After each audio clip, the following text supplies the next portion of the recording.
Okay, um, so I'll try and open this. Yes, right. Well, good afternoon, everybody. Good afternoon also, Natalia, and thanks for being here. Thanks especially to Natalia for having set up, organized this series of lectures. I'm very happy to be here, very happy to be able to talk about systematizing evils in narrative fiction. And I have the feeling that the series of lectures is especially interesting because of its variety. I mean, we've had approaches to evil from the perspective of philosophy, from perspective of psychology. We've been talking about evil in relation with quantum physics and with war specifically. And now we're going to have a completely different approach again, and it's going to be about evil in terms of narrative fiction. Narrative fiction is the same really as literature, only that if you talk about narrative fiction, you can talk about comics, you can talk about TV series and so on. If you talk about literature, it's just novels and plays and things like these. This is what I'm going to be talking about. First of all, I'm going to link up evil and narrative, and I'm going to try and show why this is important, because it demands a different kind of approach to evil. And then I'm going to, and this is what the lecture is really going to do, I'm going to present models of evil. I'm going to present models of evil which have to do with the past. So how do we think about evil when we analyze narrative fictions in the past? And I'm going to use Beowulf and Grendel the monster to talk about this. And I'm going to focus on evil in the present in two ways. I'm going to talk about models of evil which are not about evil, but which we can fruitfully use to analyze evil. And then I'm going to present in number 4, you can see it, models of evil which are specifically designed to tackle the problem of evil. And I'm going to be always referring to a couple of fictional works like Jekyll and Hyde, Frankenstein, and very briefly, the short story, The Terrapin by Patricia Highsmith.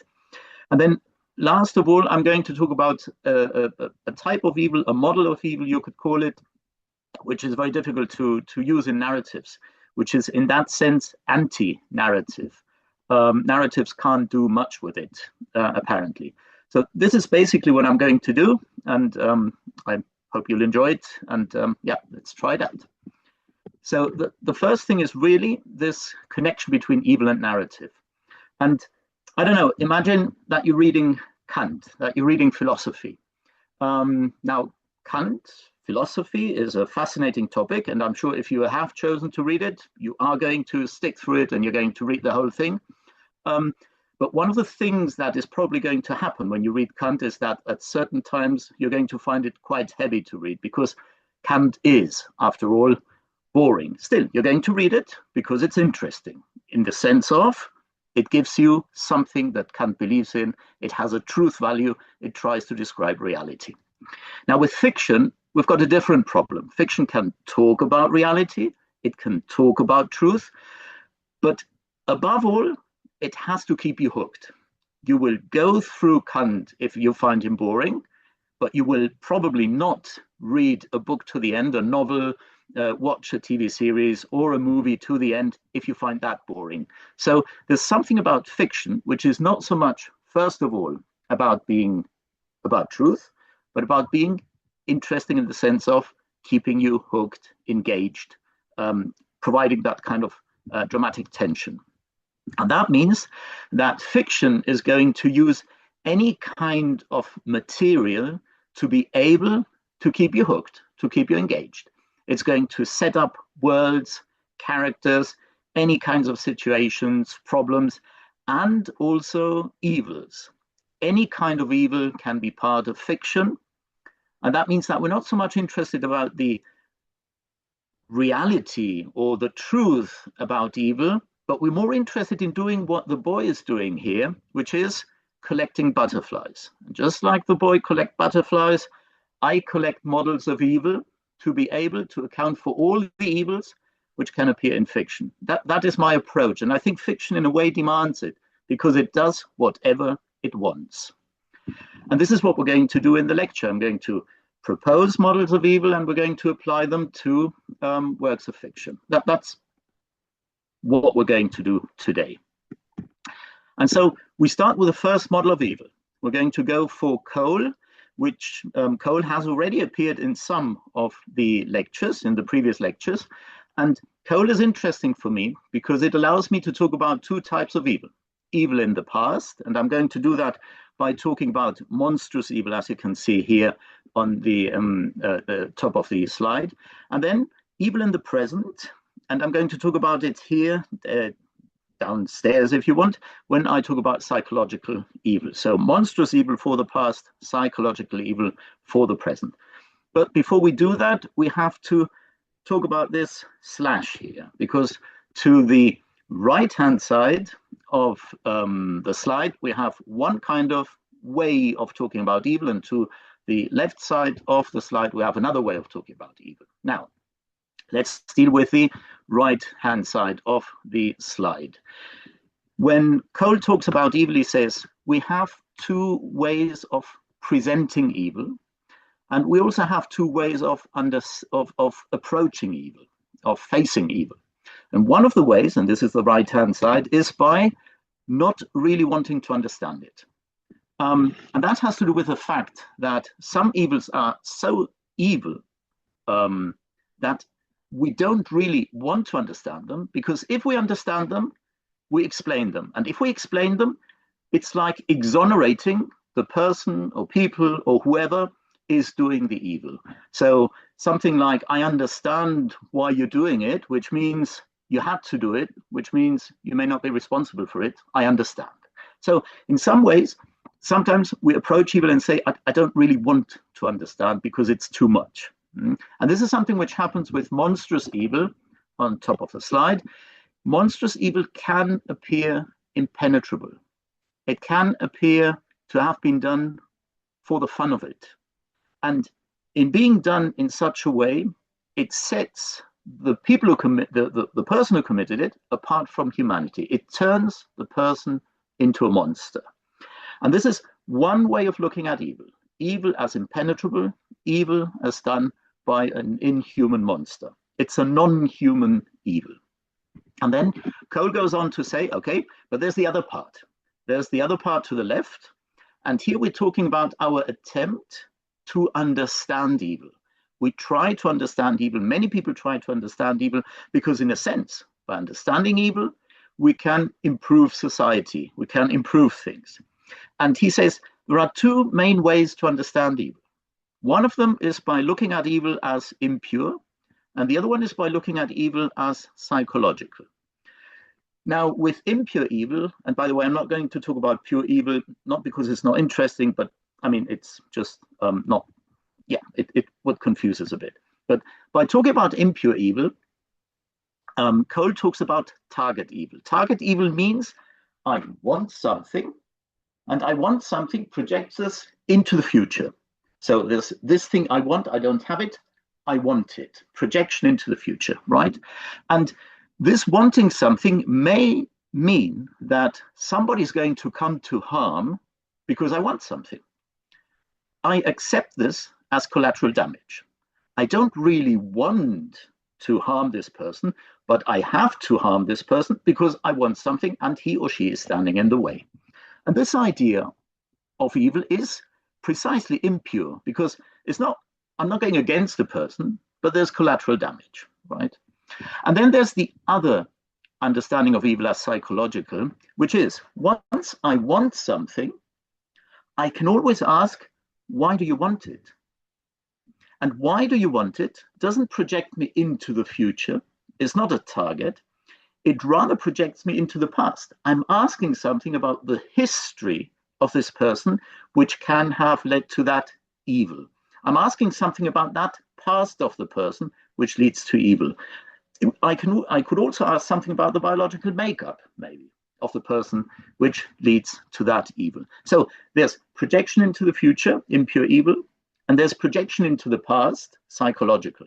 And this is a much more modern way of understanding evil because it is, in a way, a Freudian way, a post-Freudian way, in the sense of I'm asking something about the history of that evil, right? And Freud was the first one who asked this question in a systematic way. Maybe he didn't get the right answers, but he did ask the right questions.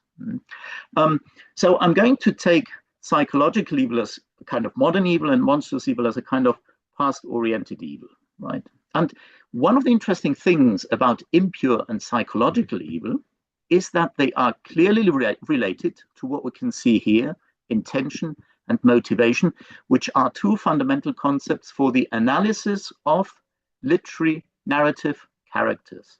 So there is a combination, a confluence here of what we do with evil and what we do with literary analysis.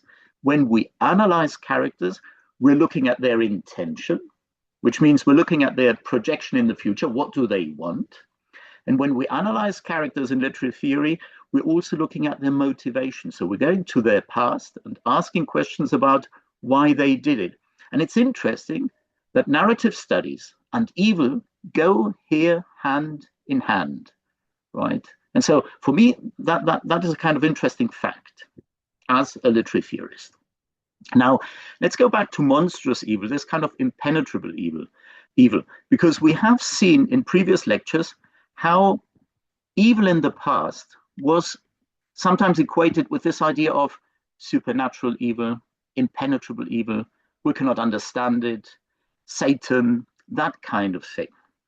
And this is, of course, a way of looking at evil in the past, but I wouldn't say that it is really the way we should look at evil in the past, except for some simple or simplified answers to what the past means, because the past has its own way of understanding evil. And for me, it's important to find models in the past about evil, which can allow me to analyze narrative works which belong to the past, so that I can use a model of evil which is appropriate to its time. What do I mean with such a model of evil? Let's go for the next slide.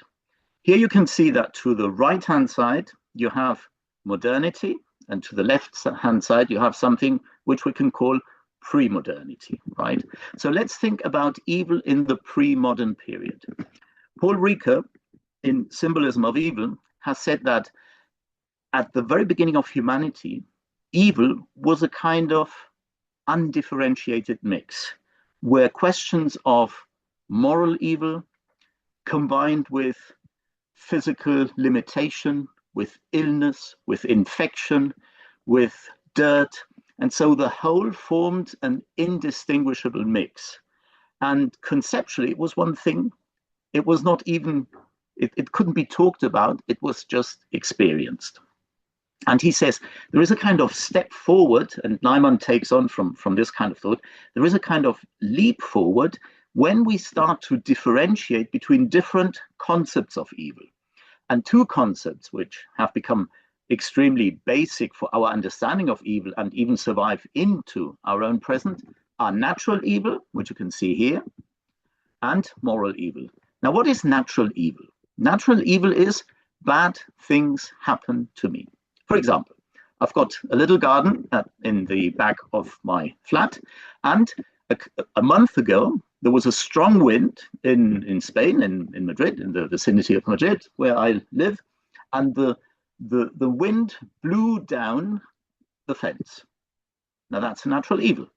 It affects me. A bad thing happens to me, and it comes from outside, but it affects me. On the other hand, moral evil is the bad thing that I do, right? So one thing is what affects me, what comes from outside. The other thing is what comes from inside and which I do. And this kind of difference is a leap in understanding evil. It has survived into our own day. We're still using it, only that in the pre-modern period, they linked natural evil to moral evil in the sense of whenever there was a natural evil, it was because a moral evil had preceded it. So my fence falling down because of the wind has really been occasioned by me having done something evil in the past.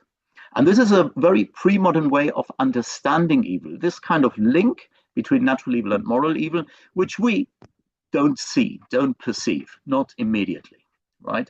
We don't link the two together, they're separate. One thing is the fence and another thing is what I do. And now let's use that for Beowulf. Beowulf, I think you will know, is this story about the Anglo-Saxon, well, not really Anglo-Saxon, but Germanic hero who defeats three monsters. And the first monster he defeats is Grendel, right? And Grendel, we're told at the very beginning of the story, in a short passage, Grendel is described at that beginning of the story. And we hear certain things about him, and these things tell us something about moral evil and natural evil. The first thing we hear is that he kills the Geats, the Germanic people who live there. And he's a fierce and grim spirit. So he's an agent of evil. You could say he is impersonating, he's representing moral evil here, right? And yet at the same time, the story is a bit more complicated than that because it uses natural evil. It says he is an unhappy creature. Something has affected him. And how is he unhappy? And the story tells us that he lives in darkness. And it also tells us that he hears the Geats, the Germanic people, feasting and carousing. He hears loud mirth in the hall. And that means he is affected by the fact that the Germanic people are having a party and he's not invited. And that, for us, is a kind of natural evil which affects him. So he's responding to that through moral evil. And then the text also tells us something else. It tells us that he's responsible for what he did because God had condemned him as a kin of Cain. And so we're going back to the Bible and we see him as a descendant of Cain. And this is heritage evil. And heritage evil is very interesting because on the one hand, it is an evil which you commit because you belong to the collective. So it is a moral evil. And yet it is an evil which you inherit from, in a way, outside, from somebody else, from Cain in this case. And so there is a very interesting, in Grendel, there's a very interesting combination of moral evil, natural evil, and moral and natural evil combined. And of course, we can talk about monsters as being supernatural, impenetrable, and so on. But in the case of Grendel, the evil we encounter is an evil which responds to a model in which moral and natural evil are linked together. And we will understand Grendel better if we understand that kind of evil and can apply it to Beowulf. So that's evil in the past. And now let's move to evil in the present. But evil in the present in terms of models of evil, which are not really about evil. And we're going to do that with Dr. Jekyll and Mr. Hyde, and we're going to do that with Frankenstein. Now, in the case of Dr. Jekyll and Mr. Hyde, you know this is a story about a doctor who tries to separate evil from his own personality. And to do that, he creates a very potent drug, which he takes, and this turns him into Mr. Hyde, who is actually very dangerous and very evil. Okay, now towards the end of the novella, we find that there is a confession by Dr. Jekyll in which Dr. Jekyll tells us why he had to do this, what he finds so evil about himself that he had to separate it from himself. And he talks about four things. On the one hand, he talks, and this is the quote here, he talks about a certain impatient gaiety of disposition, right? Secondly, he talks about his imperious desire to wear his head high, which clashes with the gaiety of disposition. And then about a grave, and I can't read this properly because, let me see. Okay, no, I've done something wrong here. Let me do it again. And here.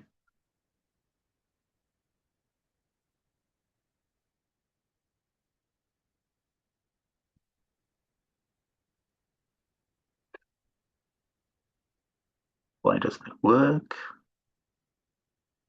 Sorry. We still can see the presentation, so maybe it's gonna be better if you reshare it once again. So we'll... Yeah, I'm trying to do it, but for whichever reason, it doesn't allow me to do so. Shall continue.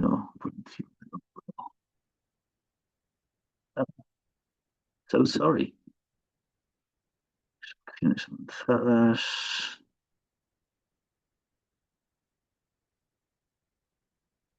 Can you try and do it? No. Let's see the settings.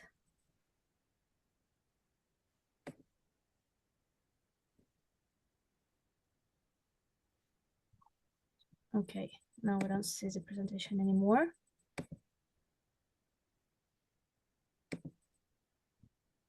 Can you share it again? Here we are. Okay. So there's no presentation. No, there's no No. presentation. Is it only for me then? Mm-hmm. The presentation. Do we do that?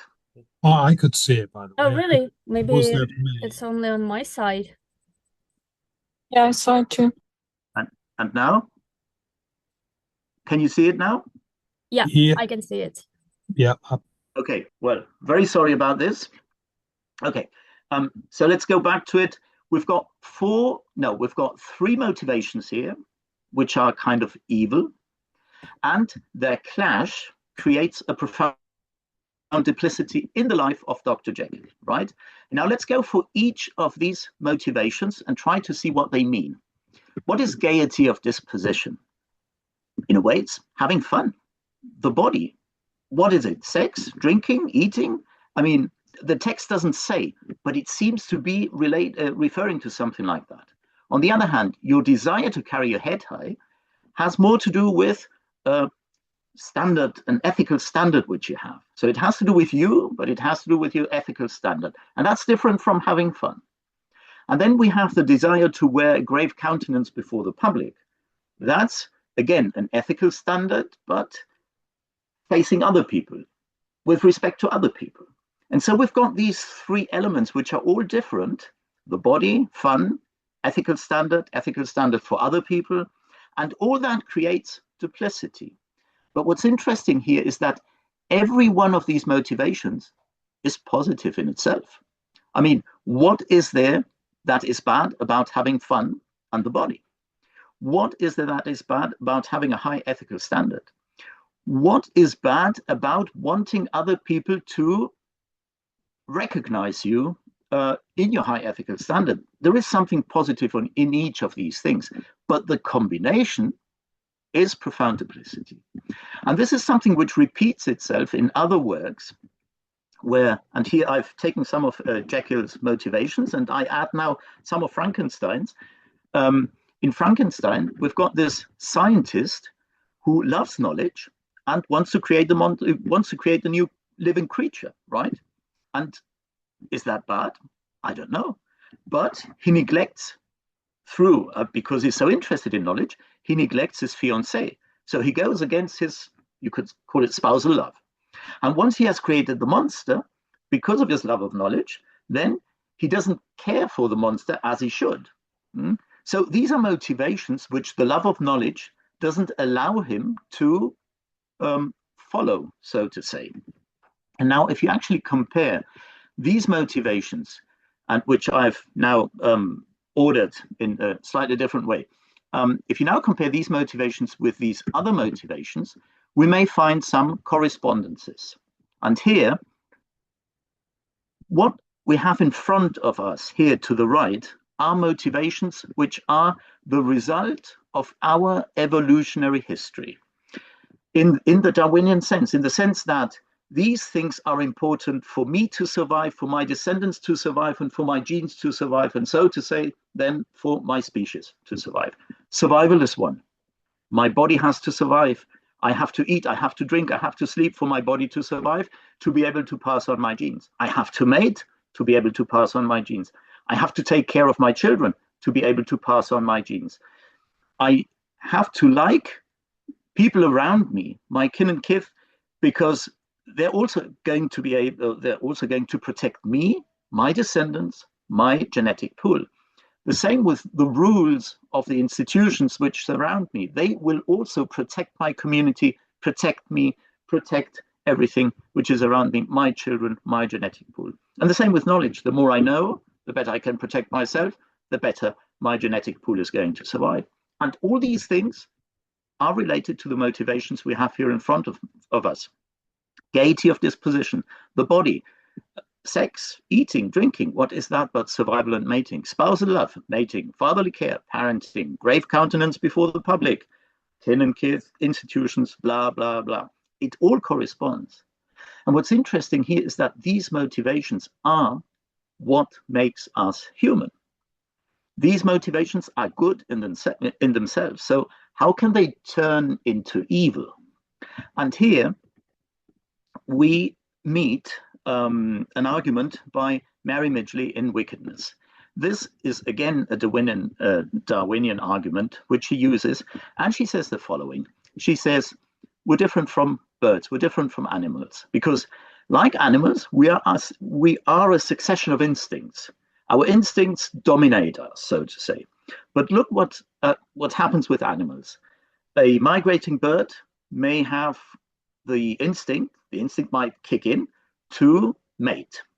Then it has chicks, then it cares for the little birds, and that's another instinct. And then suddenly the instinct to migrate kicks in.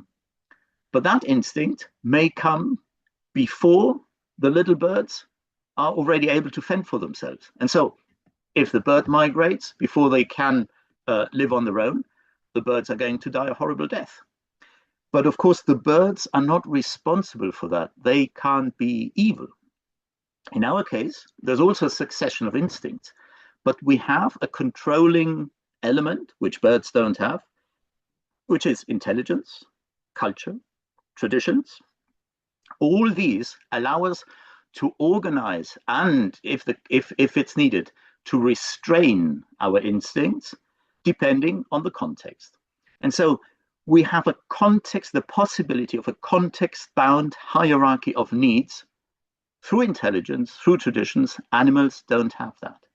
And what does that mean? It means motivations are good, but if we don't organize them correctly, depending on the moment, they can turn into tools of evil.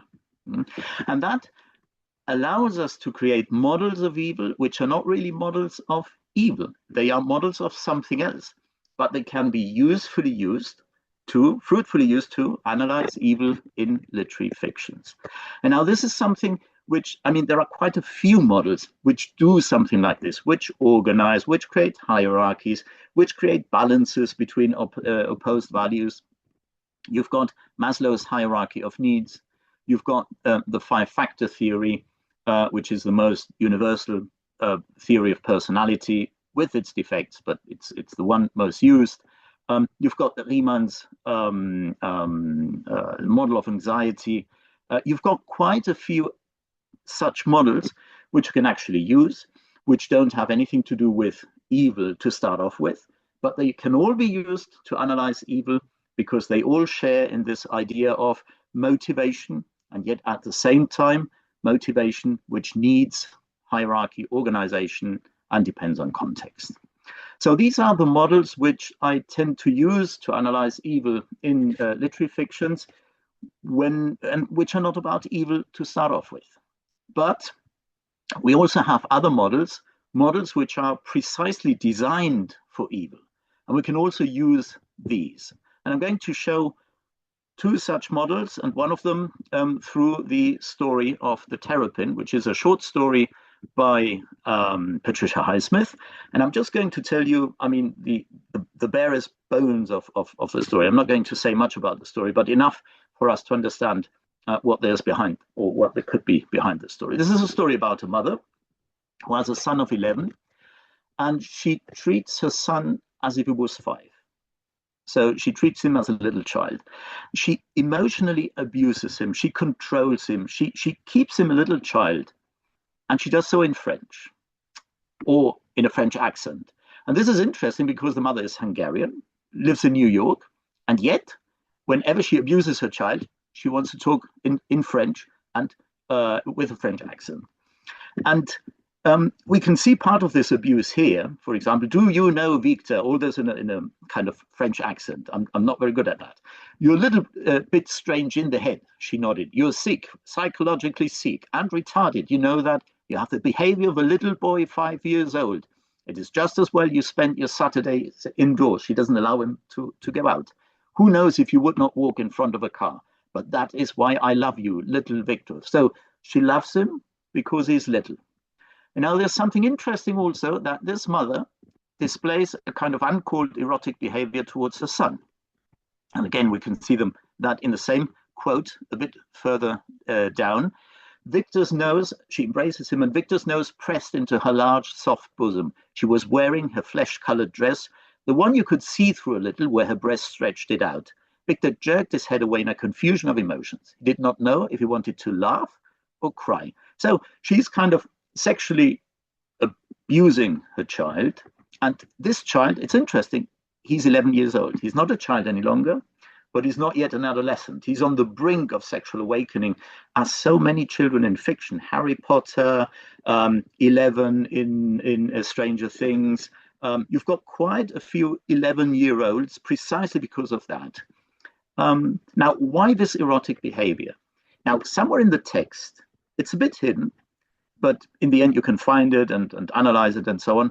We see that she has an ex-husband who is a wealthy French businessman. And now we connect the dots. French, erotic behavior, keeping a child as if it was 5.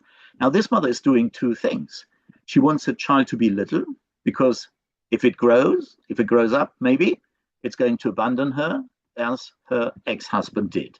And yet at the same time, she's treating him as an adult, as she's embracing him with kind of sexual intention. So this is a kind of way of wreaking her vengeance on her husband. And now what's interesting about this story is that we have, in a way, we can apply models, some of the previous models. For example, here, a confusion between parenting and mating. Or we could use Riemann's theory of anxiety. I'm not going to do it now because I don't have time, but we could very fruitfully. And yet there's something in the story which is different from what we had before. And this is the complete lack of empathy of the mother towards her son. She talks, as we've seen before, you're a little bit strange in their head, you're sick, you're psychologically sick and retarded. And after the embrace, we can read it here, down the passage. His mother was laughing gaily, her head back. Sick you are, look at you, my little boy still, little short pants, ha ha. Now the tears showed in his eyes, he supposed, and his mother acted as if she were enjoying it. This mother feels no empathy towards her son. And there is one model of personality which precisely works with the lack of empathy. And this is the dark triad. This is a model of personality which has been precisely created to account for personality types which are dark, which are evil. And every type of personality is a bit different. You've got 3, this is why it's called the dark triad. You've got 3 types: psychopathy, narcissism, and Machiavellianism. In each of them, there's a lack of empathy. All of them do something different towards the other. Psychopathy is a bit like intention in impure evil, if you remember. The psychopath wants something. The other doesn't exist. It may be a collateral issue, collateral damage. The narcissist thinks in terms, or thinks about the other only in terms of confirmation of an inflated ego, whereas the Machiavellian tries to manipulate the other, so uses the other for manipulation, for whatever. So the relationship towards the other is always a bit different, but the lack of empathy is always there. Now, there are 2 things which are interesting, I think, when you talk about this model. The first thing is, I am not a psychologist. So am I using this model correctly? Especially since when we do narrative studies, we want to analyze narrative. That means we have to operationalize our models. That means that we have to take our models and simplify them. Do I simplify them out of recognition? As I say, I'm not a psychologist, and I always have these doubts with the models I use. The other thing is, when you get to these models which start to be very dark, there is a moment in which you think about mental illness, obviously. But the problem here is that the more evil the people who do things, the more we use these dark models, the more we approach mental illness. And the more we approach mental illness, the less evil they may be, because they're less responsible for what they do, precisely because they're mentally ill. So we have a problem here with evil in that in modern society, dark evils can be exonerated through illness, or there's this danger. And I always have this question about these kinds of evil. Something similar happens with another model which I use, which is now for the used for the legal profession. And here we have 6 types of evil: A, B, C, D, E, F. A is the least dangerous, and F is the worst type of evil. And we go from justified homicide, for example. Imagine that my girlfriend is being attacked by somebody and I kill that somebody to protect her. Well, that's justified.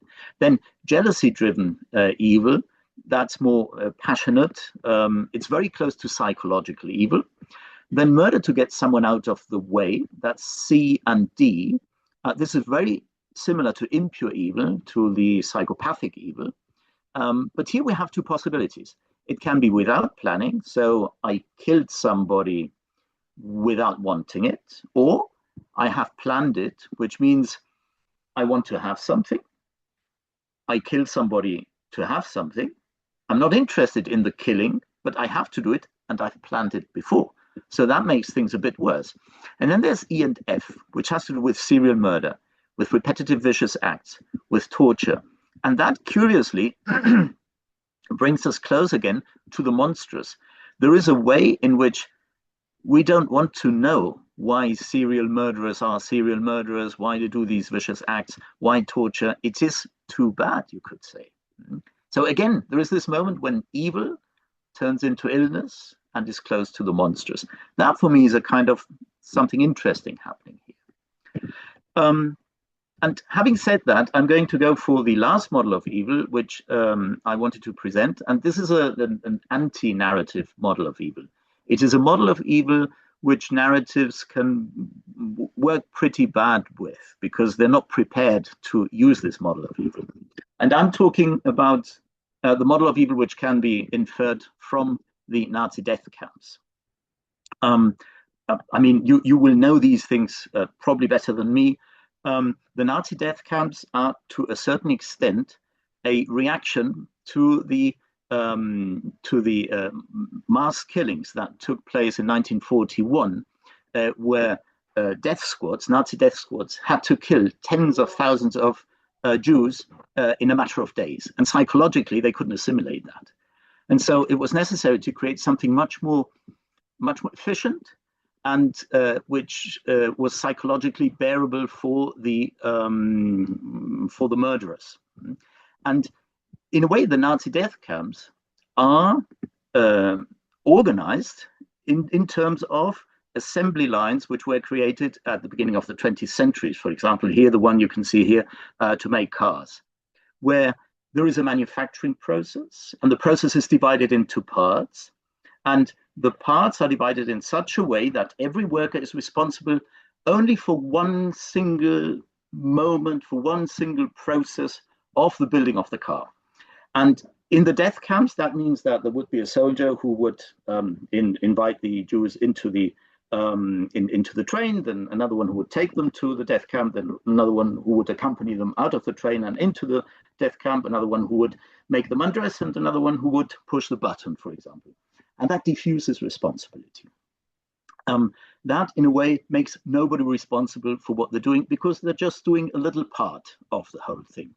And this is a model which is not very, it's not good for narrative thinking, because if you have a look at definitions of narrative, which I show you down here, definitions of narrative, a narrative has to do with the passing of time.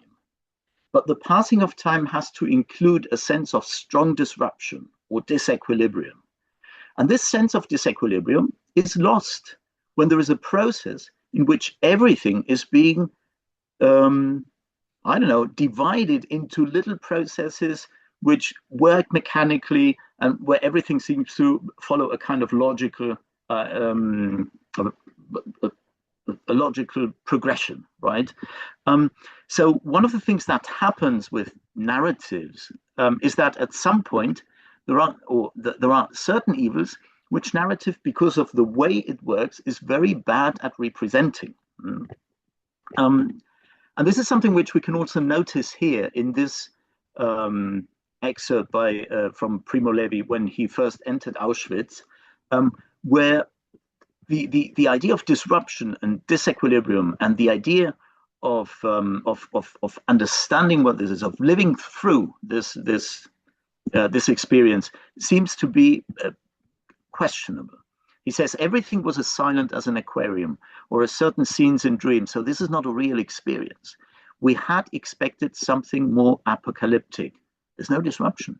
There's no disequilibrium. There's no apocalypse. They seemed simple policemen. It was disconcerting and disarming. So I'm not allowed to immerse myself in this situation.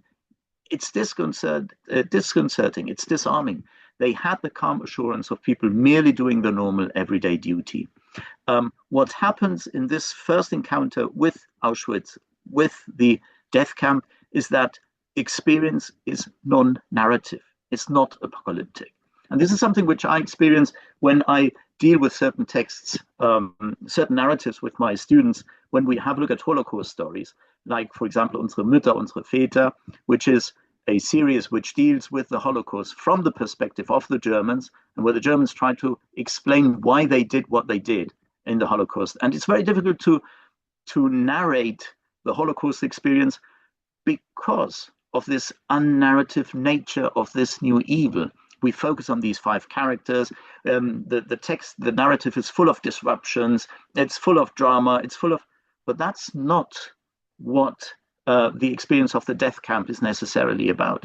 And the same in a story like The Boy in the Striped Pajamas, where we find that there's a boy, he's the son of the officer who commands the death camp, and then he meets this Jewish child, and they become friends, and they go through several adventures, and they suffer together, and so on. And there's disruption all the way down in different ways. This is not what we have in the experience of the Nazi death camps, according to the system which follows Ford's assembly line. So there are also models of evil which are very difficult to narrate, and that again is a fascinating thing, that narrations can do a lot of things with models of evil, but not everything. They have their own way of thinking, and some of them may be very far from our modern experience of evil. Basically, that's it. I think I finished. So, well, thanks very much for listening to this. Thanks very much for your patience. And yeah, I'm ready for questions and for comments and suggestions. Thanks a lot. Thank you very much.